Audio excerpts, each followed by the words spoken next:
A Republican candidate for governor, Ron DeSantis, is calling attention to remarks made by Chris King, the Democratic candidate for lieutenant governor, while King was in college. In 1998, King was a Harvard sophomore and upset over losing a campus election. He was quoted in an article saying, "I was nailed to the cross," referencing the Harvard Crimson paper.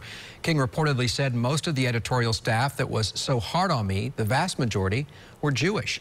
King does not dispute those words today, saying it was a hurtful and stupid comment, and I apologize. Meanwhile, Democrat Andrew Gillum's campaign says the DeSantis camp is sending texts detailing King's words to likely Jewish voters in Florida. I sat down for a one-on-one interview with Chris King yesterday before that new campaign strategy started.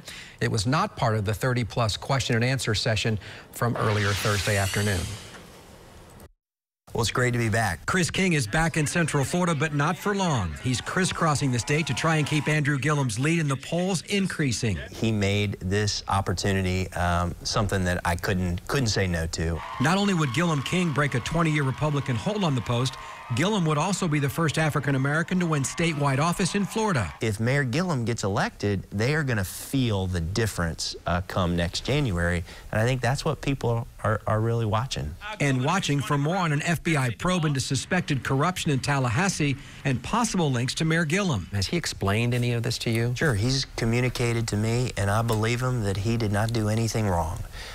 That he and the FBI has said he's not under investigation. Their opponent has latched onto that and the corporate tax hike to pay for some of their ideas. You know, one of the areas that Mayor Gillum has shown a tremendous amount of leadership is around raising the corporate tax rate to invest about $1 billion in public education, in teacher salaries, in vocational schools, in early childhood education.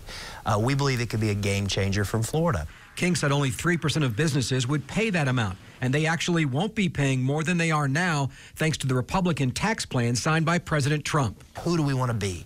Where do we want to go as a state? Do we want to be back of the pack in everything, or do we want to invest in the future?